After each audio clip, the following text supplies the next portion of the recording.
Good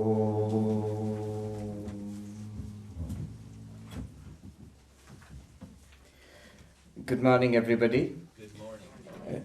My pranams to Revered Swami Atmarupanandaji and namaste to dear Swami Harinamanandaji. It's really a tribute to Swami Harinamanandaji's organizational skills and his team that this wonderful retreat has been put together. I came in at about 3 p.m. 3 a.m. We're caught with the usual East Coast weather in New York, and and also I've been traveling a lot. A couple of days ago I was in the Bahamas, not for a cruise. There were talks on Vedanta, and I went to New York, and then I'm here now within, say, 48 hours.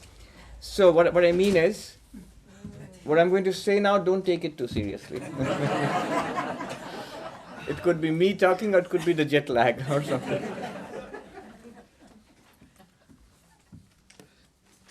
Advaita Vedanta, there's something unique about this path. I think we should start by seeing what Advaita Vedanta is not. And then we go into Advaita Vedanta. In spiritual life, depending on how we construct the problem or how we construe the problem, the solution also will be according to that. By which I mean, there is the path of faith and devotion, where the problem is that there is God, but you don't believe in God, you don't have faith and surrender and love to God, and the solution is obviously belief in God. From disbelief one comes to faith, and we hear so many such stories of people gaining faith in religion, getting their faith back in religion, and we develop love or bhakti for God and surrender to God. So this is one path, the path of faith. If you want to play the skeptic, it's very easy to play the skeptic in this path, because especially today, in this age of new atheism, Richard Dawkins and Christopher Hitchens and Sam Harris. By the way, I was in the Bahamas, and the place I was giving talks, I met a very interesting gentleman, Marcus du Sautoy. He is in Oxford University, a mathematician, but he occupies that same post which for propagation of science and the scientific worldview, same post which Richard Dawkins held until recently. And so I asked him, what are you doing in a spiritual something that Richard Dawkins would never come to. So he said, I have changed the approach. One is a militant opposition to anything religious or spiritual, which was the path that Richard took. And he says, what I do is, I take an open mind. We can learn from the spiritual traditions of the world, and also, an exchange of views from the scientific community to other communities. So which I think is a wonderful approach. That's one, a path of faith and devotion.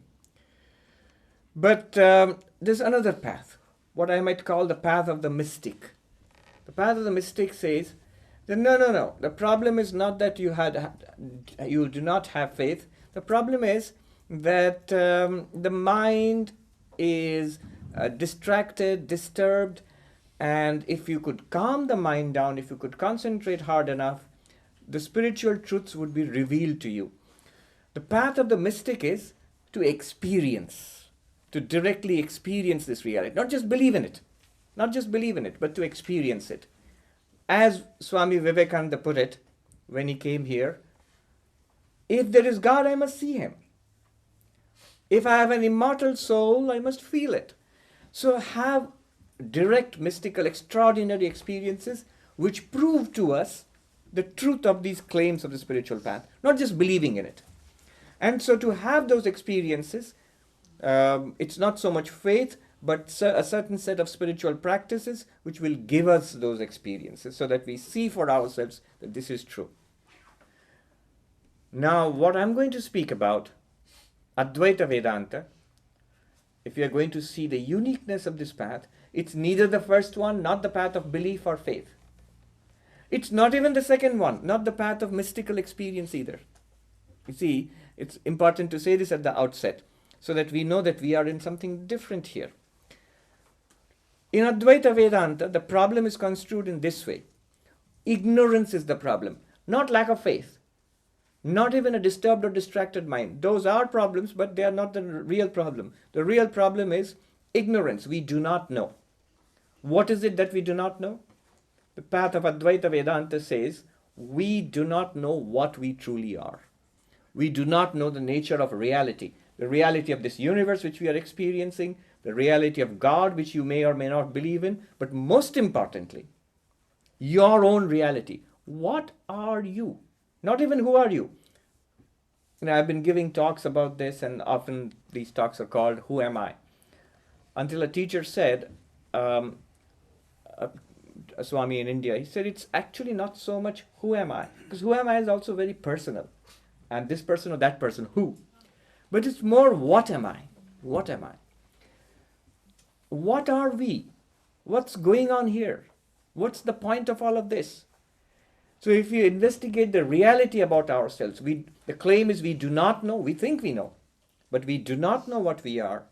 And there is a process or a set of processes by which we can investigate and find out what we are. So in spiritual life, the journey can be one of disbelief to faith, or from not experiencing to experiencing, or from not knowing to knowing, from not realizing this to realizing it out about ourselves. So Advaita Vedanta is a path where the problem is ignorance and the solution is knowledge. Ignorance about, not ignorance in general. Ignorance in general can only be solved by knowledge in general. You read an encyclopedia and so you know lots of things. Not in that way. Here what is meant is ignorance about what we are. To put it in another way, in Advaita Vedanta, and by the way, because I'm drawing distinctions, I'm saying all of these things. But what I said is not entirely true also. Because if you question it further, the path of devotion, path of love, is it not a path of experience also? It's also a path of experience. Especially in India, if you look at the lives of the devotees from Mirabai to Sri Ramakrishna, all of them, ultimately it all culminated in the mystical experience. For Ramakrishna, it culminated in the mystical experience of Kali, of the Divine Mother. The devotees of Krishna get visions of Krishna, the devotees of Christ hope for and get visions of Christ, and so on. So it is also a path of mystical experience. Is the path of mystical experience not a path of faith? There must be some faith. It's a long and arduous process of meditation, and to sustain you must have a belief that this works. And is Advaita Vedanta not a path of devotion and faith? It is also a path of devotion and faith, primarily of knowledge. That's the distinction I want to make. There is a story in Vrindavan, which is the city of Krishna, where it's a place of devotion. Now, there was a non-dualist teacher, and this monk who was a Vaishnava monk, a devotee of Krishna, love of Krishna, a path of devotion and love, he decided to switch to the path of knowledge. And so he came to this non-dual teacher and he said, look, all that is sort of belief, it doesn't appeal to me. It's all based on belief, Shraddha. Shraddha means faith. And so he comes to the path of the non-dual teacher. He says, please teach me. And the first class is, of course, the foundations of the Advaita path, which we are going to do now. And as you shall see, as we go down the path, one of the things they talk about are the sixfold treasures, Shama, Dhamma, we'll see what those are, Uparati, Samadhana, Titiksha, and, if you know, Shraddha, a faith in the teachings and the teacher, that the teacher is not telling lies and the teachings have something to them, a kind of working faith. If you go to San Diego University, you need to know that the textbooks are not fake and the teacher is not lying to you. So you have that kind of a feeling. So that kind of faith is necessary for any kind of endeavor. But anyway, when this non-dual teacher said, the next requirement is Shraddha, faith, and this Vaishnava monk got upset. What? Faith here too? Kya yahan bhi Shraddha? In this place also faith? Then what fault did my little Krishna commit? My beloved Krishna, what fault did he commit? I'm going to go back there. So yes, there is faith in this path too. Another way of seeing what this is all about is Advaita Vedanta tells us that the reality which we are looking for, what our own reality, is here and now, is right here, right now, it is you yourself. Advaita Vedanta does not talk about a journey in space.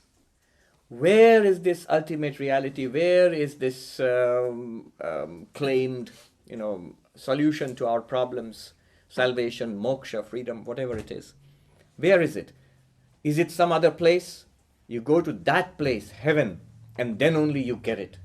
Vedanta says, no. Not there. It's not a question of here and there.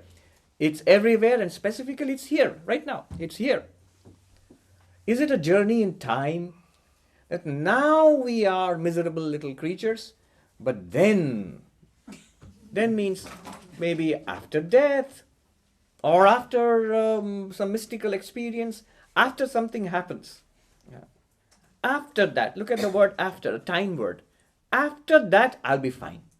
Right now, I am not fine. It seems to be obvious. It seems to be obvious. That's why Advaita is difficult. Not that it's the teaching is very simple and very direct, but because of its utter simplicity and directness, that's why it eludes us. Because it seems to be obvious to us we are not fine. If I were enlightened, why would I be sitting here listening? I would be talking to you. So you would feel that, so I'm not fine in some way, and then I will be fine. Isn't that what religion is at? Religion is at. After the millennium, or after samadhi, or after going to heaven, after death, after something. Vedanta says, startlingly enough, no, not after. Right now. Right here and right now.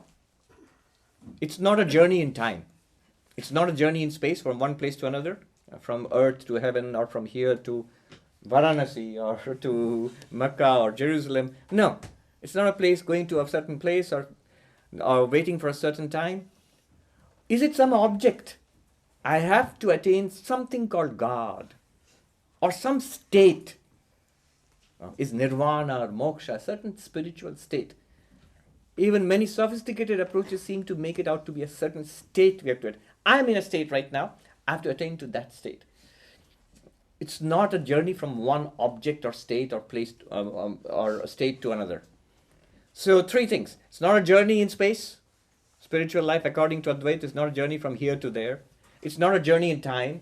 It's not a journey from now to then. It's not a journey from one object to another, from I to that, or from I to you. No. It's here, it's now, and it's you.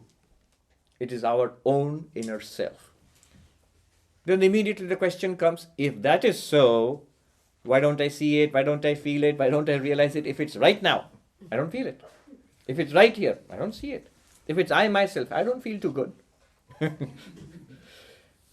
So, the answer in Advaita is, yes, it is here and now, and it is we ourselves, but we do not know it.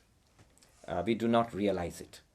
So in Advaita Vedanta, if you want to call it a journey at all, not a journey in space, not a journey in time, not a journey from one object to another, but it's a journey from not knowing to knowing, from not realizing to realizing, from ignorance to knowledge. Taking a step back, what is it all about? I know we are all spiritual seekers, otherwise we wouldn't be here. But what is it all about? I was reading an interesting book recently. It's called A Brief History of Thought. It's an introduction to the history of philosophy. And I've read a number of such introductions to the history of philosophy. I saw, so what could be new? But what is new about it is, it's written by a French philosopher, Luc Ferry. And the interesting thing about the French is they're very independent in thought. And so they think less than nothing about British or American philosophers. So this little book is an introduction to the history of Western thought, but from a very French perspective. If you look at the recommended reading, you will see what I mean. At the end, usually in such books, you will see Bertrand Russell's History of Philosophy, or some such thing is recommended at the end. In this book, not a single book by any British or American author, any English-speaking author. if you see the whole book, it's almost as if English-speaking, English-writing authors have contributed nothing to the progress of Western thought. So all the recommended reading is French and German. So, but anyway, my point is, it was a new and fresh look, and it really helped me. A new look at the history of thought in the Western world, starting from the Greeks down to Nietzsche and even down to Foucault and Derrida and everything up to now.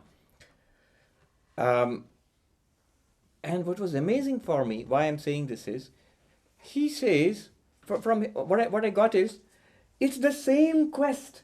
It didn't seem to be, when I first read Eastern thought and Western thought decades ago, we were always taught, when we were taught Western philosophy, I still remember a professor, the very first class, making the distinction, because we are all novices in the training center, coming and saying, please do not confuse Indian philosophy with Western philosophy. We're now going to start Western philosophy.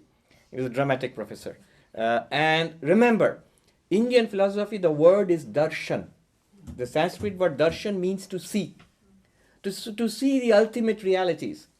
That's the purpose of philosophy in India. That was the whole goal, to see the ultimate reality of the universe and yourself. So that's darshan. Darshan literally means to see.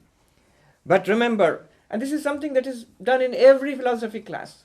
And that's what I thought till opening that book, the very first few pages of that book. And my view changed completely. The professor said, in Western philosophy, look, it's written philosophia. Philo means love, sophia means wisdom. It's love of wisdom. And it means thinking. Not seeing some kind of ultimate reality, thinking about things critically. Critical thinking about things in the world. And in this book, when I first took, that's what I thought about it. So Western philosophy is philosophia, thinking, and Indian philosophy is darshan, seeing the ultimate reality. When I first opened this book, I was browsing in Barnes and Nobles. And when I saw this, what he had written, that's when I decided to buy this book. I know this is going to be different. First thing he writes is, so what is philosophy? We have always been taught it's thinking critically, and he says this is nonsense. Thinking critically is required in every subject. Why just philosophy? Why call it philosophy? He says philosophy, he says it comes from the original Greek theoria. I said, okay, so, and he says theo orao means ultimate realities, orao means seeing the ultimate reality.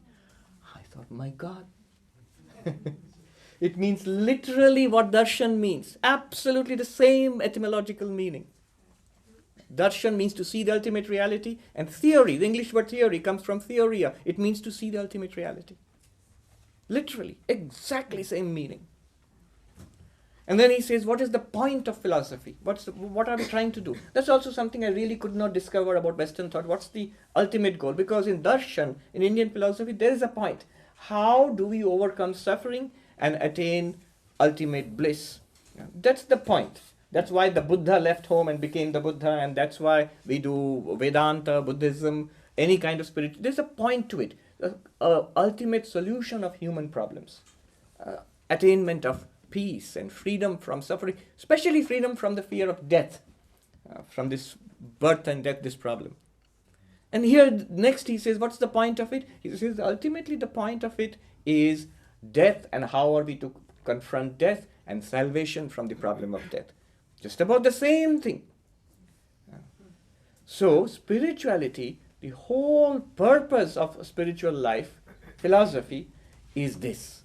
How do I overcome suffering, especially the background, that the great terror of death, the limited existence, that I'm born and I'll die. And if you believe in Indian thought, not once, many, many times. So this is the point.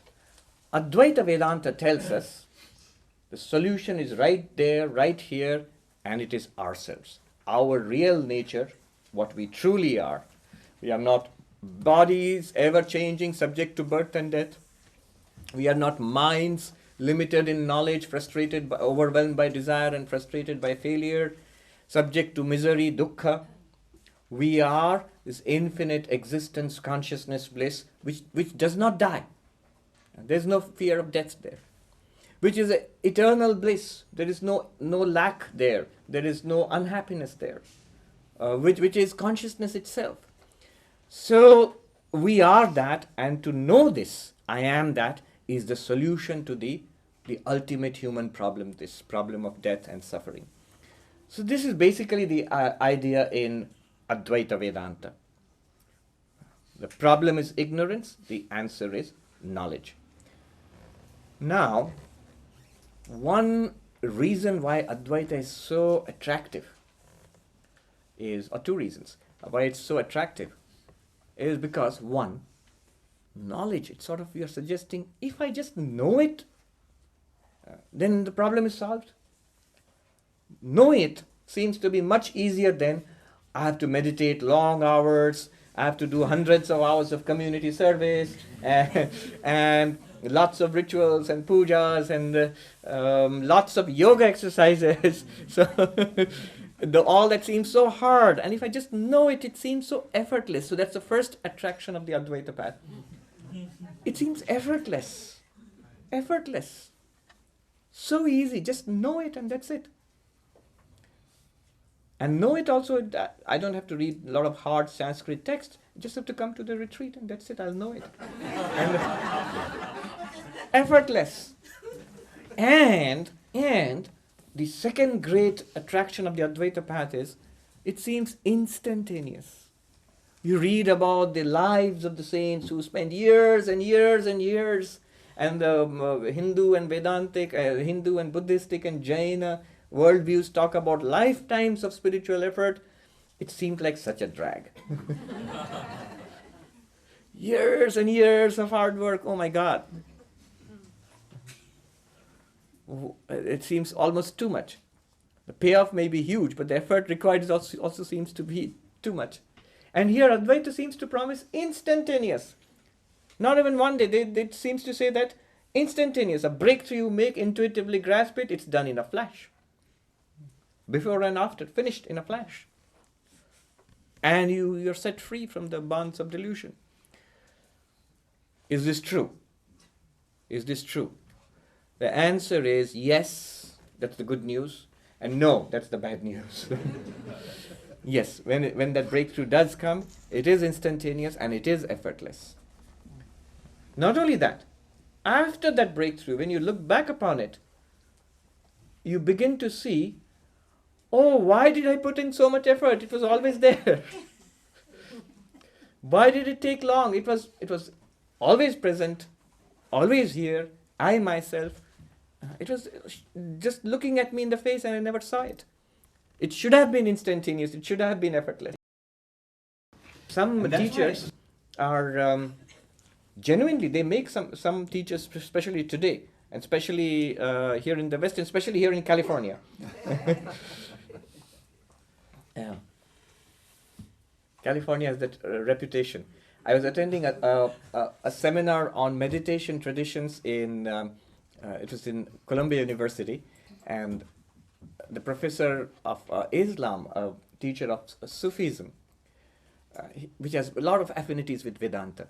So this professor, Sulaiman Bashir, he was saying, so when we look at Sufism, he says that people are skeptical for two reasons. They don't seem to associate it with Islam, because one reason is, oh, it's so nice and so elevated and so philosophical. No, it can't be from Islam. No, wrong. It is from Islam. Second, they think that this thing, it sounds so California. How can it be from Islam? Somebody in California must have invented it. No. It is an Islamic tradition, and very much like Advaita Vedanta too.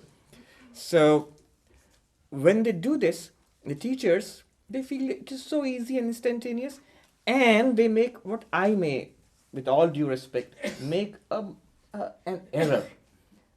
They start teaching that it is instantaneous and it is effortless to their students. And they seem to sort of denigrate or downplay the practices.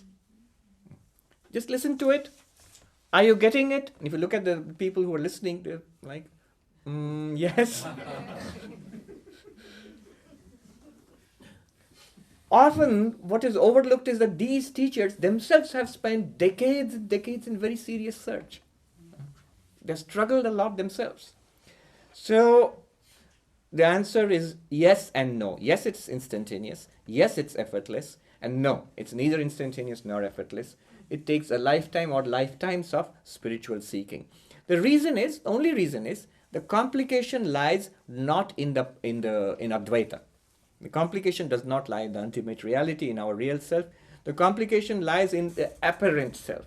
The complication lies in us, what we have generated over lifetimes, a cocoon of complexities that we have woven around ourselves, and which takes a lot of undoing. That's all. That's all.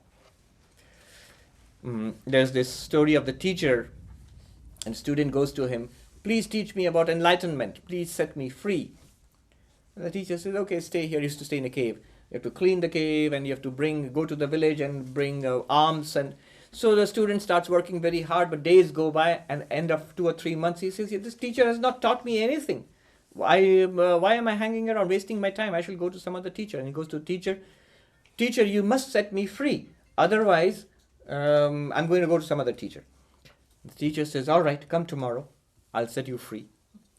So the next in the morning, this student goes, he's eager, I'm going to be set free today.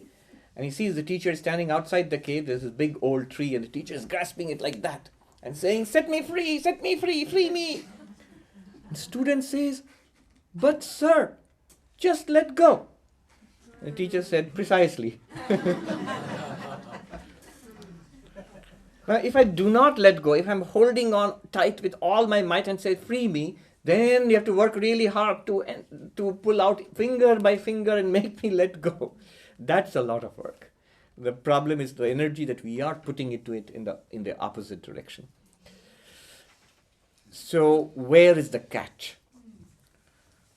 This first session is not about Advaita, not about the teachings themselves. It's about the foundations of Advaita. With these foundations, with the teachings that come, will lead to enlightenment effortlessly and instantaneously, I kid you not. Without these foundations, or without sufficient amount of this foundational work, the teachings of Advaita will, even if we get it, we just feel we have learned something very nice, a nice philosophy of something really cool, makes you feel nice, and it's very, very fascinating. But the complaint will always be, you'll see this question, I understand what you're saying, but what do I do now? A traditional Advaita teacher would say, you haven't understood. If you have understood, you wouldn't say, what do I do now? And that seems like a way to make me shut up. But no, that's what happens. With these foundational practices, Advaita leads to, that Advaitic teachings lead to straight to enlightenment. Without sufficient foundational work, they seem intellectual. They seem like a fascinating intellectual game. So what are these foundations? I'll run through them. They are the well-known and dreaded Fourfold Qualifications. Here is the difference between the bhakti path and the path of knowledge, the path of devotion and love and the path of knowledge. If you go to the path of devotion, they'll never start with a fourfold qualification, even one-fold qualification. So at least you need to love God. No. That will also come later. You just need to make a beginning in the path of devotion. But the path of knowledge is a sort of Ivy League. You need to have very high SAT scores to get in. So what are these entry qualifications? I remember a very ancient university in Nalanda, which is in India, in the state of Bihar. The university started around 500 AD and lasted to around 1200 AD until it was destroyed by invaders.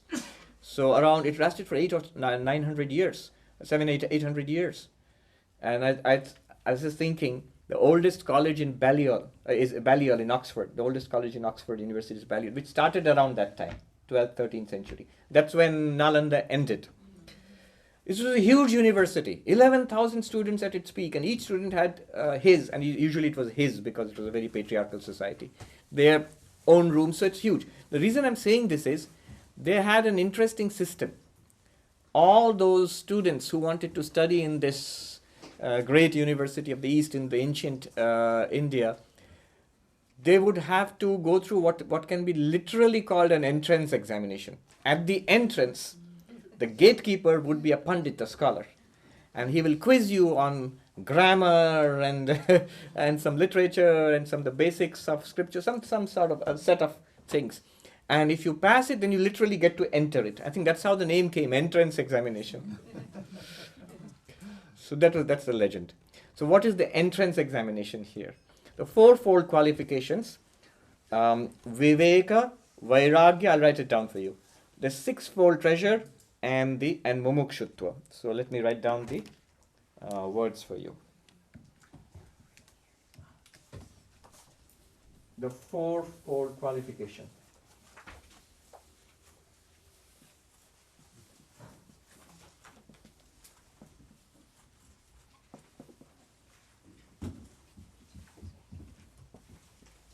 I'll give you the English meanings too. Viveka means analysis of discrimination. Discrimination not in a bad sense, not discriminating against somebody or the other. I'll say what it means, but analysis of discrimination. Then Vairagya, literally dispassion. And then Shat Sampatti, the sixfold treasure. Sixfold treasure. Shat Sampatti. And finally, Mumukshutvam.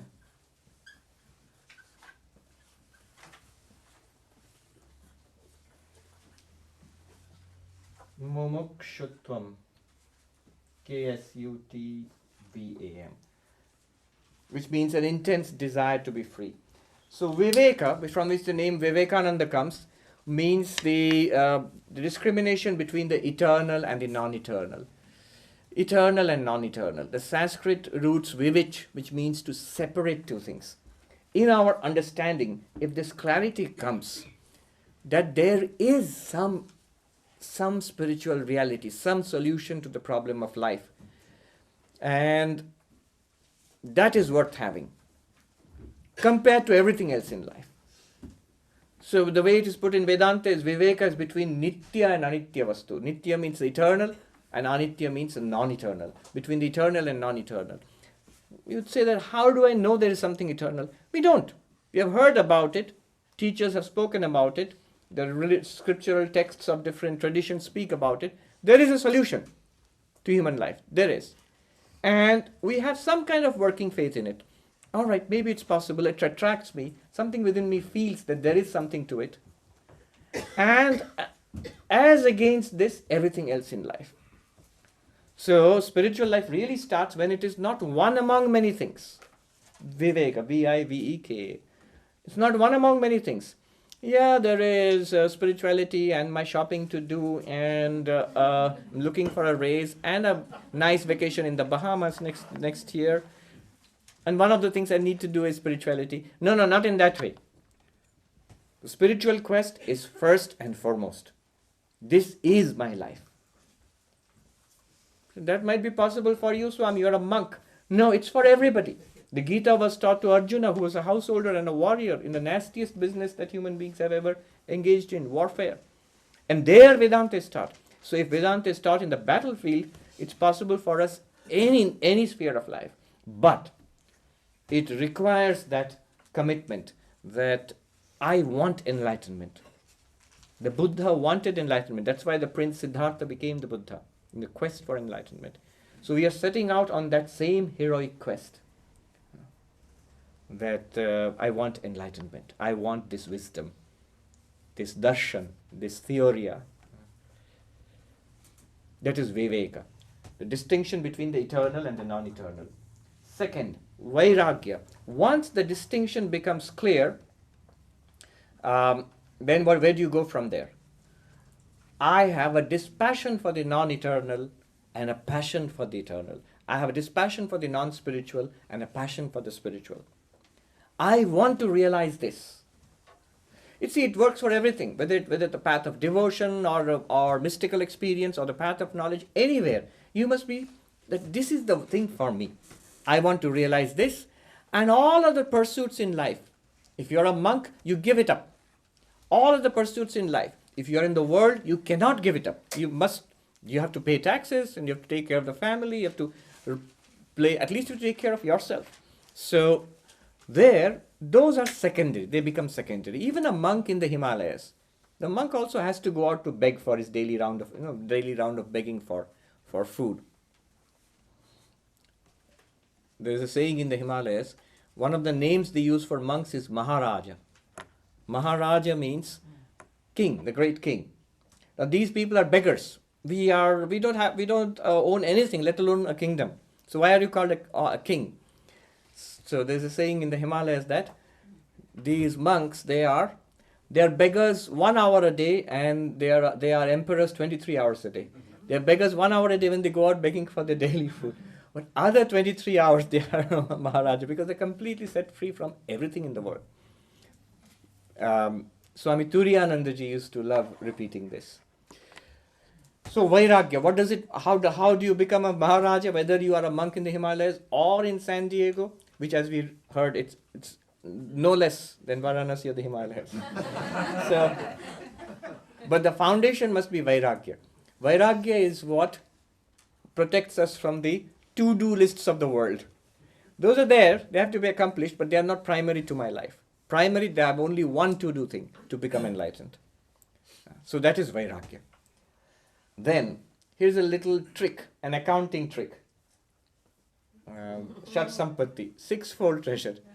It's supposed to be 1, but they have pushed in 6 here. So the total becomes 9 actually.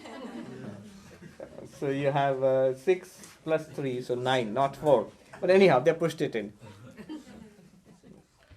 You know that story about they were hiring somebody in the company, and the first person who comes in is an engineer, and they ask him a simple question: what is 2 plus 2?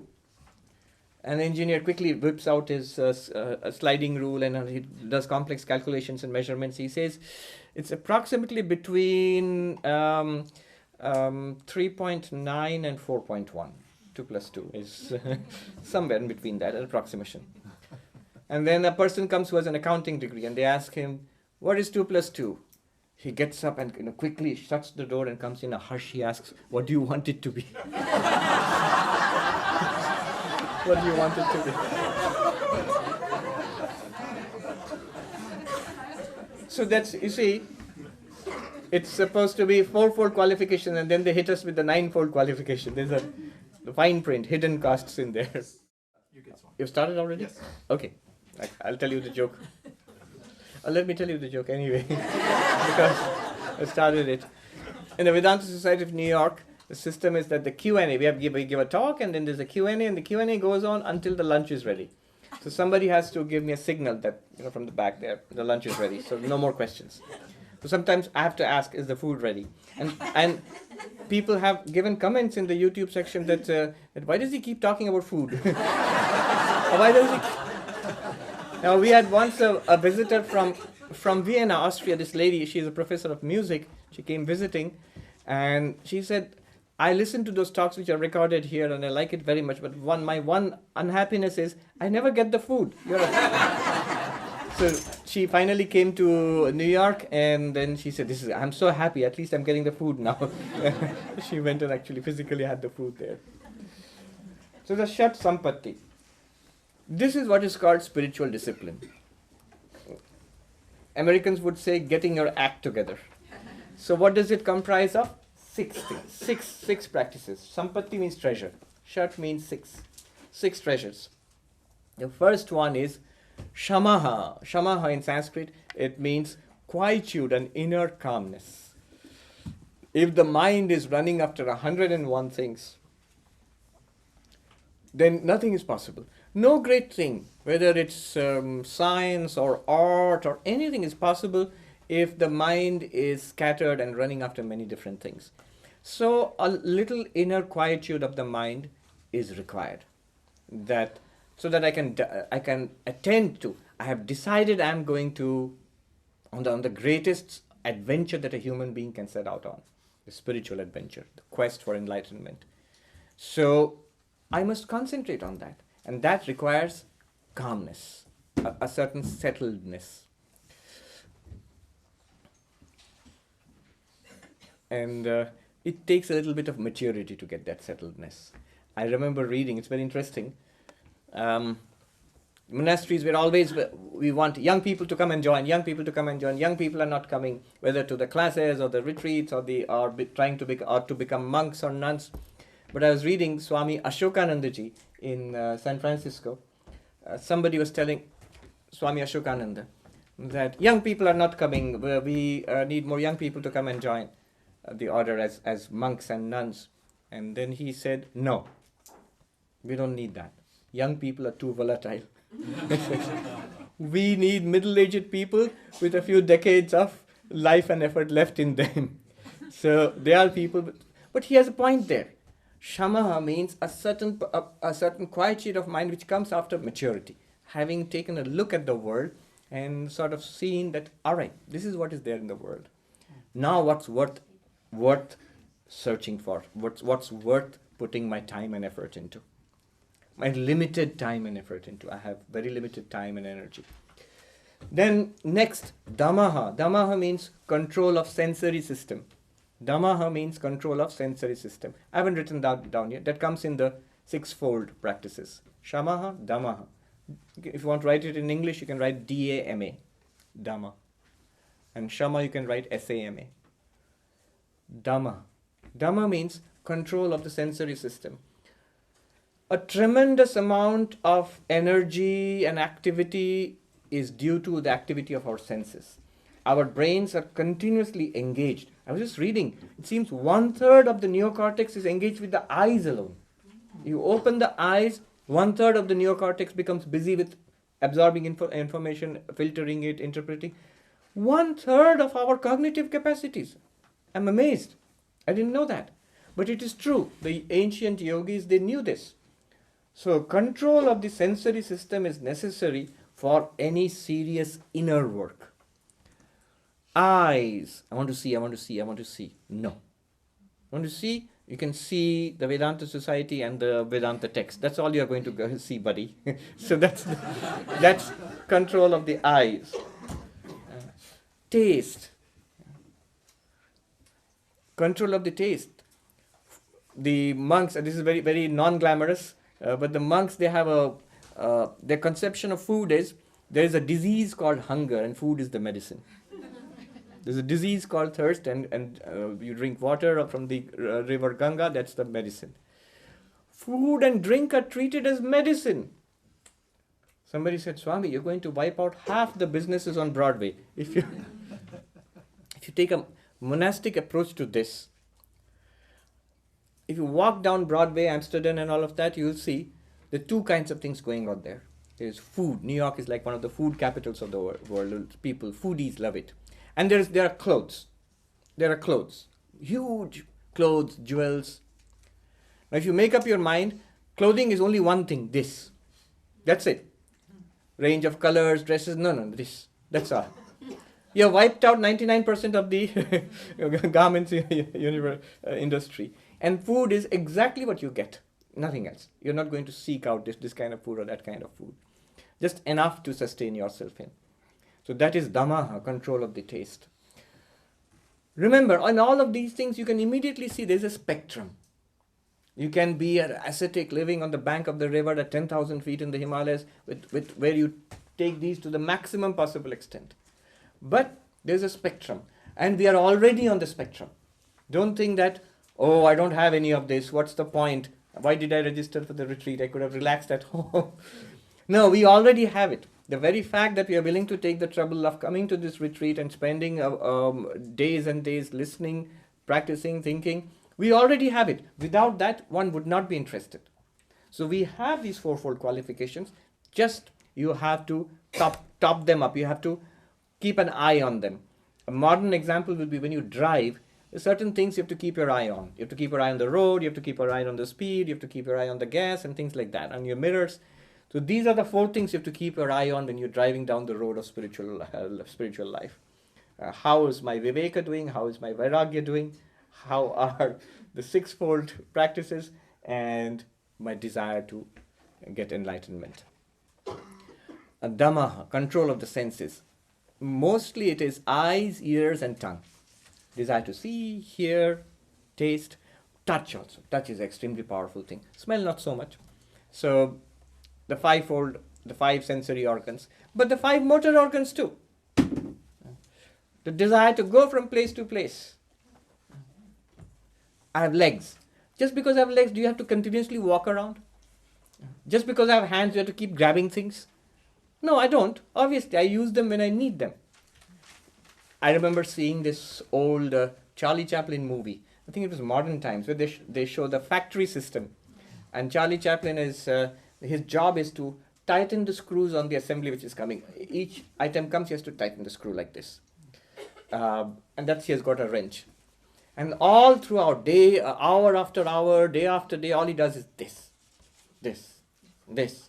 And there is a lunch break. So there's a siren goes up and there's a lunch break. But he can't stop doing this. He goes around doing this. And the foreman comes and yells at him, "Stop it!" I mean, there's no sound there. It's just, you can see he's shouting at him. And Charlie Chaplin takes his nose and does this. But there's a point there. Our sensory systems are actually autonomous. They have a certain inner intelligence to them. Our sensory systems and our motor organs have a certain limited, we can understand it these days, in the days of artificial intelligence and machines which have a little bit of intelligence in them. I heard the Japanese are big on this. All sorts of devices, they talk and they, everything. Including, I heard, horror of horrors, the commode in the bathroom. This, it can talk and it can, so, and our sensory organs have some autonomy. Just as an aside here, Jonathan Haidt, H-A-I-D-T, he is a psychologist in the United States. He's written this book, The Happiness Hypothesis. In that book, he raises an important question. So much is available today in positive psychology, and if you go to the Barnes and Nobles, one of the biggest sections is the self books, promising good relationships, success in 30 days, losing weight and gaining focus, anything, all the things that we want from this body-mind system. All sorts of excellence is promised, he says. It should have revolutionized human happiness, yet it has not. We are not really very different. And the publishing industry has benefited, but I don't know how much we have benefited. He asks, why not? It's not that these books are false. They all have a nugget of truth to them. So why isn't it working? And he says why isn't working is, he gives the example of an elephant and its rider. It's an ancient Indian example. He says the elephant and the rider, it's called the Mahout. Mahout is the rider, the one who sits on top of the elephant. And wherever the Mahout wants it to go, the elephant goes. But it works only if the elephant and the Mahout agree. The elephant is much stronger than the Mahout. So the elephant wants to go and eat the bananas there, and the Mahout says, no, you have to go there and pick the logs in the forest. No. Mahout cannot do anything. The elephant is much, much stronger. It's only if the elephant agrees to the Mahout's commands. Then only it will go. So what's the point? The intellect, our understanding, is like the Mahout, is a rider. And the rest of the body-mind system is the elephant. The physical body is the elephant. Our emotions, perceptions, prejudices, the rest of it, other than the intellect. Now here is the problem. It's the intellect who goes to retreats and reads books and papers and gets excited about ideas and makes decisions about, this is the way I'm going to, this is great. I have to get up early in the morning and do yoga. Here are the benefits. I'm convinced, I'm sold. From tomorrow onwards, I'm going to get up in the morning and do yoga. When the time comes, the intellect is convinced. It's delighted. It's wonderful. When it comes early in the morning, it's cold and you're comfortable under the comforter. Time to get up and do the yoga, which the intellect has decided. The body says, I didn't sign up for that. It's your idea. You go and do yoga. I'm not going. The body is the elephant. And it never signs up for the fancy projects which the intellect, the mouth signs up for. It doesn't read papers, or it's not interested in the seminars, it doesn't read books, it doesn't get excited about ideas. It's the intellect which gets excited. And he says this is what happens to most of us. He says clearly, the sensory system and the motor system, they are not tuned with the latest ideas in our intellect. And it would be odd to think that. So what do they respond to? He has a very interesting insight, which agrees very well with these ancient teachers. He says the intellect responds to reasoning, it responds to ideas, it responds to teaching. The body mind, what does the elephant respond to? Not arguments, not PowerPoint. The elephant is not interested in that. The elephant responds to training. The only way you're going to get an elephant to listen to you is by training the elephant. And the body responds to training. The body is a creature of habit. It's easy for somebody to get up early in the morning and do yoga. It's terribly difficult for the other person to do the same thing. It's only a difference in habit, what you have trained the body to do. So the sensory system, damaha, training of the sensory system is necessary. Control means training, replacing dysfunctional habits with functional habits. You may think it's very difficult. What is difficult is making the transition. Afterwards, it's not difficult. As easy as it is for me to lie under a bed, so equally easy will it be for me to get up and do yoga once I've made the transition. Equally uncomfortable for me to lie under bed after the sun is up, because the habits have changed. Then you have what is called titiksha. Titiksha literally means, remember we are in the sixfold practices. Titiksha means spiritual toughness. Spiritual toughness, a spiritual fortitude. A toughness, a fortitude. Whatever you try to accomplish in life, life will make it difficult for you. Imagine the amount of trouble we put up for holding a job, for raising a family, years and years. Today I'm sick. I don't feel like going to pick up the kids. You never say that. They can walk home. I don't care. No, you don't say that. Even if you're sick and unwilling, you turn up at your job, you turn up at the school to pick up the children, and so forth. That's all that is required in spiritual path. That kind of toughness and willing to put up with some trouble. Otherwise, what happens is, spiritual life is often a thing of fancy. Things are going well and I've got some time to spare, and here are some nice books and nice retreats, let me do that. When things are tough, these are the first things to be thrown overboard. No, do it the other way around. This is the first thing I will hold on to. Especially when things get tough, this is what I'll hold on to even more. I loved it, this Martin Luther, the Protestant, the monk who started the Protestant movement in Germany, Martin Luther.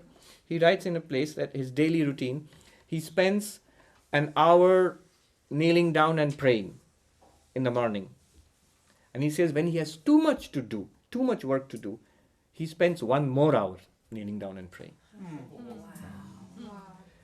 So this is the insight. My strength comes from spiritual life. When things are easy, when things are tough, I need more of that, not less of that. Okay.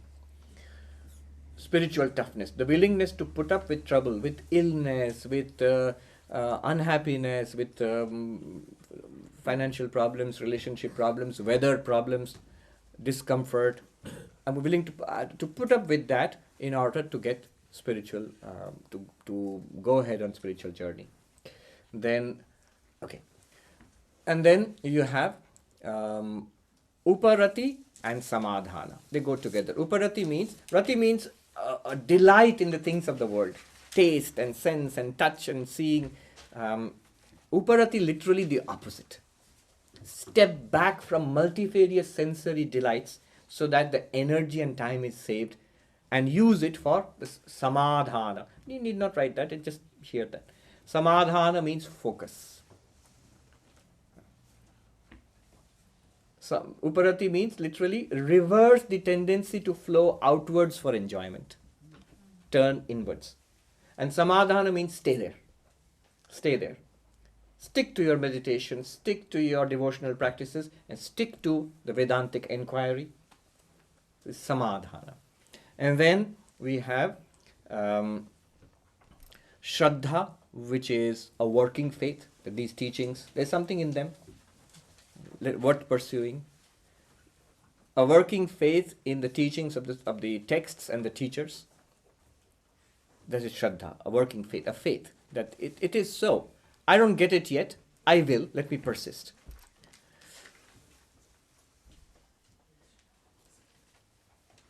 And then the last one, Mumukshutvam. Did I get all the 6? Yes. Yes. Yeah. Mumukshutvam. No. Shraddha. So we have got Shama, Dhamma, then we have got Titiksha, Uparati and Samadhan, 2 different ones. And then Shraddha. Upadana and Samadhana, they're 2 different ones. So that's 4 and 5. The 6th one is Shraddha, a faith. So this faith sustains you in spiritual life. Notice none of them are anything remarkable. It's common sense. Any great endeavor, you need to have these things. And you need to have these things for spiritual life too. The last one is Mumukshutvam, an intense desire to be free. In fact, Sri Ramakrishna, in the Gospel of Sri Ramakrishna, he says this last one is all that you need for spiritual life. He called it Vyakulata, a restlessness for God, a restlessness for enlightenment. I want it, I want it, I want it. That's all that there is to it. So why not just say that? Here's the problem. If I say go and eat, we say okay. If I say go and be hungry, you scratch your head and say, how can either I feel hungry or I don't feel hungry. How can I be hungry? Worship God. Okay. Love God. Love is not a feeling that you can create like that. So intense desire to be free. Either you feel it or you don't feel it. How can you generate? You can sort of simulate it maybe, but it has to come from within. It's like hunger. So here is the one thing I'll say before I end. There's a secret about these fourfold qualifications. The secret is this. They are causally linked, not casually, causally linked. The preceding one is the cause of the next one. What it means is this. Viveka generates vairagya. Viveka generates vairagya. This clarity that there is something to be attained in spiritual life. Then you would want to have that and you would dismiss, you'll have the power to dismiss other pursuits in life. So Viveka generates Vairagya. And Viveka and Vairagya together, they generate and strengthen the 6-fold treasures, the spiritual disciplines. They become strong and then Viveka and Vairagya are there. If Viveka and Vairagya are not there, there are people who practice lots of spiritual disciplines. But Viveka and Vairagya are not there, so they don't make much progress in spiritual life. There are people who practice ritualism, some kind of ritual practice, some kind of austerities, lifelong. They still remain very worldly and not particularly spiritually enlightened. Viveka and Vairagya are causally linked. These two generate this. And all 3 together, or all 8 of them together, they generate and strengthen Mumukshutva. If I have these, my desire for God becomes stronger and stronger. My desire for enlightenment becomes stronger and stronger. If these are weak, this is equally weakened. Practical point here. This is one takeaway. Remember this causal link? How to apply this? Whenever we have practical problems in spiritual life, identify where is the problem. And here is the secret.